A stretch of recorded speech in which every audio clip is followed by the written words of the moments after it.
This new batch of material is really interesting. Raises questions about the Gates Foundation in China. It raises more questions about Fauci's agency's monitoring and concern and funding for the Wuhan Institute. Some incredible material.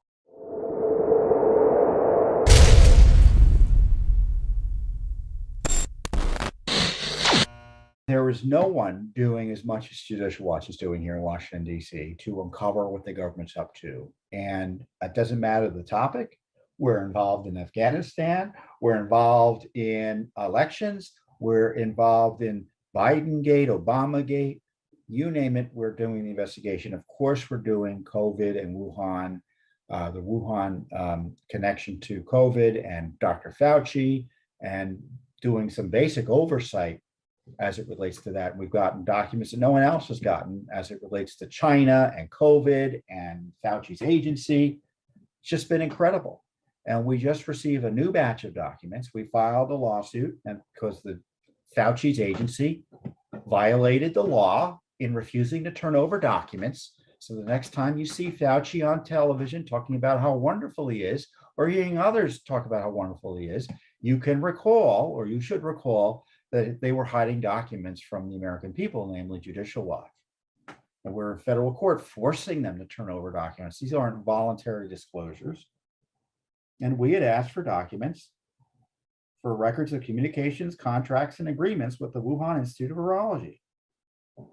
We want grants that benefit the Wuhan Institute, and the agency's response was, we can only give you 300 pages a month. Process them, which means we don't get all 300 pages. It just means they looked at them and they're going to give us what they're going to give us. So they're slow rolling the release of information, but nevertheless, we're getting it. And this new batch of material is really interesting. Raises questions about the Gates Foundation in China.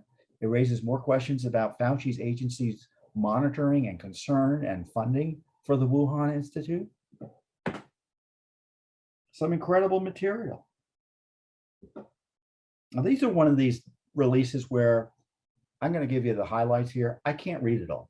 It's too much. You won't be able to follow it. I won't be able to translate it well because it's so much.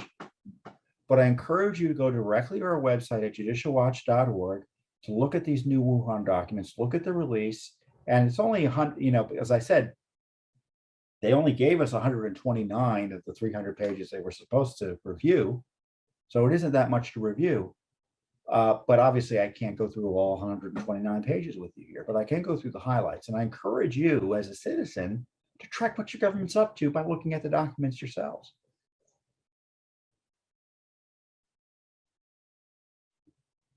And as our lead paragraph says, and this is a good way of summarizing it, the emails include a, quote, urgent for Dr. Fauci email chain, which cites ties between the Wuhan lab and the taxpayer-funded EcoHealth Alliance. You may remember that's the contractor that was getting money from the Fauci's agency that was then giving projects and grants to Wuhan Institute. Government emails also report that the foundation of US billionaire Bill Gates worked closely with the Chinese government to pave the way for Chinese-produced medications to be sold outside of China and help, quote, and help, quote, raise China's voice of governance by placing representatives from China on important international councils, says high-level commitment from China. Kind of awkwardly written, but Gates was helping the Chinese get on, quote, international councils. This is a government document that says that. It's all tied to Wuhan, too, because that's how we got the document. We didn't ask for the Gates Foundation. The new emails include a report from Dr. Ping Chen. Now, Dr. Chen was Fauci's, I guess, woman in Beijing, our man in Moscow, our man in London. She was effectively a spy for our health agencies in China. And she left that spot. She was in the embassy. She had been to the Wuhan lab, interacted with all these officials. And she left, I think, 3 weeks before, the Wuhan pneumonia, as it was initially called, these documents show, erupted. So there's this email that says, urgent for Dr. Fauci, China's lab for studying SARS and Ebola in Wuhan. And we'd already gotten that email. And they noted it was there's a Daily Mail story talking about the Wuhan Institute, and it was urgent. And what was Dr. Chen's response? You can ask Eric Stemme, who was a research program officer, who was responsible for the funding in part, for the grant awarded to the EcoHealth in New York City, who collaborates with Dr. Xi Jingali in Wuhan Institute of Virology, who has been doing coronavirus research in the cave bats in China. Eric would know what exactly NIH funding supports. I visited her and others at the Wuhan, and now that Dr. Xi, I think that's the quote bat lady. I visited her and others at the Wuhan Institute in 2018 and visited its BSL-4 lab. And then there's a redaction.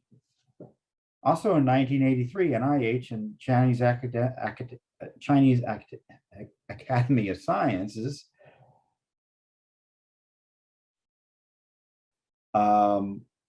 signed an MOU, and it included sharing research materials. I know this a long time. And of course, Wuhan is underneath the Chinese Academy of Sciences. So they were partners. So everything you're concerned about Wuhan doing, it was enabled in part because of our partnership with them. NIH had a long-standing partnership with the folks who oversaw the Wuhan Institute. This is what we found. So no wonder there's all this back and forth, and there are more of these emails in this email exchanges that we uncovered, trying to get a handle on the funding. There's not much self-reflection. Should we have been doing? Oh no, we shouldn't have been doing this. Because as you know, the concern is about gain of function research.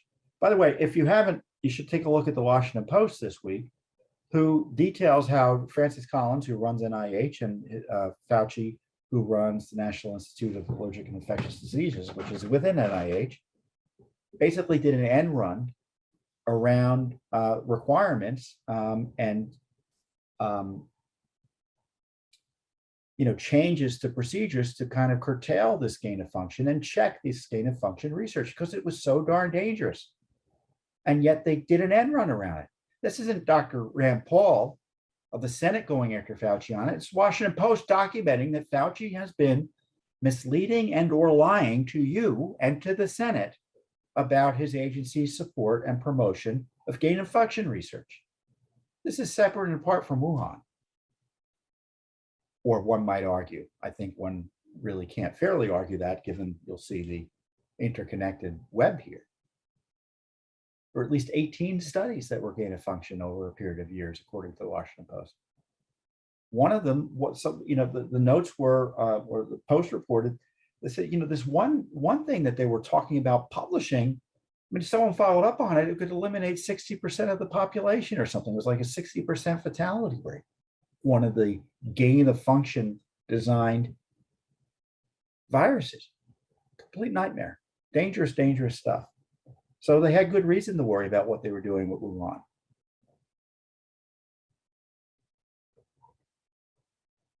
So I want to talk about, as I said, I don't mean to call her, she wasn't literally a spy, to be clear, but she was acting as a spy. When you read this, it's kind of like this, I don't know, podunk spying on Wuhan. Now, we had talked about before how she had gotten in there and told them, Dr. Ping Sheng, that she couldn't take pictures of the inside, so she took pictures on the outside. Well, what they gave us was another part of that email chain. So 3 years before the Wuhan Institute is implicated, or people have concerns about it, well, obviously with the development of COVID-19, the question is, did COVID-19 arise from an accident or something else out of the Wuhan lab, or did it arise naturally? And of course, Fauci and company, despite having concerns that it was not natural, and that's why they were asking about all the funding that we're uncovering here in Judicial Watch's litigation. I mean, in 3 years before the Wuhan Institute comes into the news because of COVID-19, you can see the intense interest by Fauci's agency in its operations. So I said Ping Chen was Fauci's woman on the ground in Beijing. And Chen writes in 2017, the Wuhan lab will be operational soon. The visit has been arranged through one of our grantees. I was told only certain viruses can be worked in this lab, and then it's redacted. A top official, Mr. Handley, responds, this is the key part. Please make a very careful and full report on what you learned during this visit. It will be a very important interaction and one that many are interested in. Please share your report with us before it goes into any other reporting. Does this sound like a spy operation? They were nervous and they were funding it at the same time. So I encourage you to read this material. When you see the research that NIH and Fauci's agency was funding, your hair's going to stand on it. Here's one example. University of Minnesota and the Chinese Academy of Sciences Institute of Virology, review of origin and evolution of pathogenic coronaviruses. Columbia University School of Public Health. They published a report a few days ago. This is January 22nd, 2020. Columbia University Public Health, Eco Health Alliance, and again, the Chinese Academy of Sciences Institute of Virology published a few days ago on the results of surveillance of human-animal interactions and bat coronavirus spillover potential rural southern China. Again, Wuhan Institute of Virology, studying the coronaviruses in wild animals, focusing on bats in China. Heavily redacted email describing it. All of this around the time coronavirus is emerging. I call it coronavirus. It's COVID-19 into the world.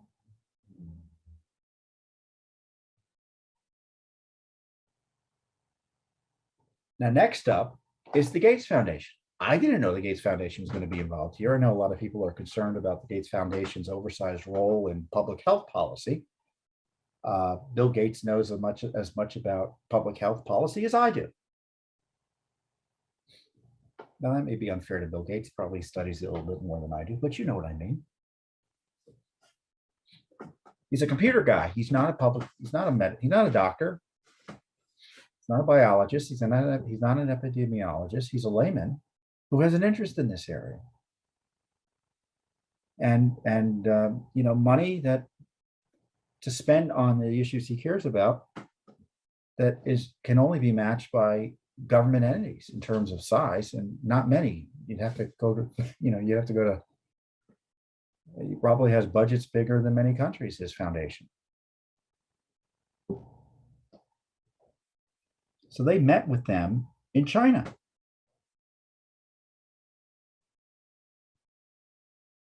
She, quote, attended a Belt and Road high-level meeting for health cooperation towards a health Silk Road. Of course, all China, right? And this was in 2017. It was a situation report. Last week, USAID, which is the other big funder of Wuhan, the CDC, and the Environmental Science, Technology, and Health, I'm not quite sure if that's a Chinese or other agency. I think it's a US agency. And I met with the Gates Foundation. We initially planned to talk about global malaria eradication efforts to see if there's any area we can work together. But we ended talking in general Chinese policies and the foundation's current strategies in China, capacity building to help China raise its national standards and leverage China's resources to help others. One of the examples for raising the national standards is to help China FDA for its reform.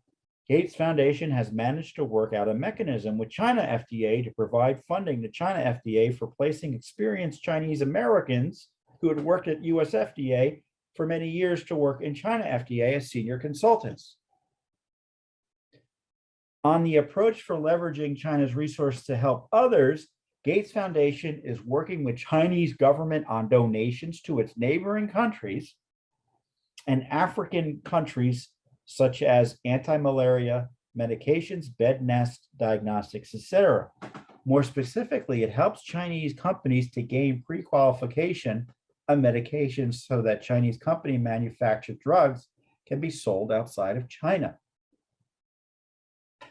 Helps the Chinese to establish bilateral collaboration with specific countries in Africa, teaches the Chinese how to do resource mobilization, helps raise China's voice of governance by placing representatives from China on important international councils at high level commitment from China.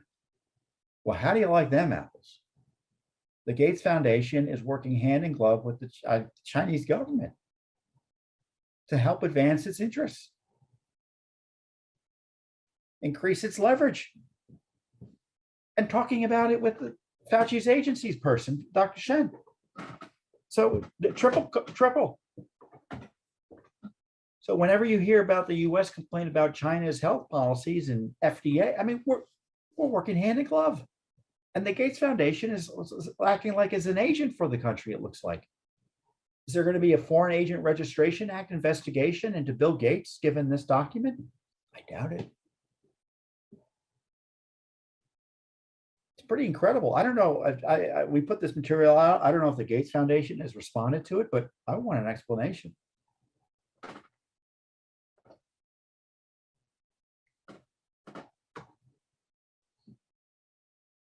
Unbelievable stuff. So I encourage you to go ahead and look at all of this. There's so much here I can't get into right here, but it is further confirmation, and I'm going to use my quote to summarize it. The emails provide extraordinary and troubling information about Fauci's agency's partnership with China and its monitoring concerns and funding for the Wuhan Institute. They're spying on it while funding it. Don't you love it? The Gates Foundation should also explain the government report. This is a government report. This is not someone, again, a senior official for the US government in China, who wrote the report about its assistance to and advocacy for China. I want explanations. I want an investigation, don't you? So there are more records coming. We've exposed more than anyone else has on what's going on with China and Fauci and WHO and all the rest and COVID. And there's more coming. So I encourage you to keep up track with our work. And as I said, go to our website at judicialwatch.org to read all the documents. Read all the documents. Thanks for tuning in. Be sure to subscribe to our YouTube channel to catch all the latest news from Judicial Watch.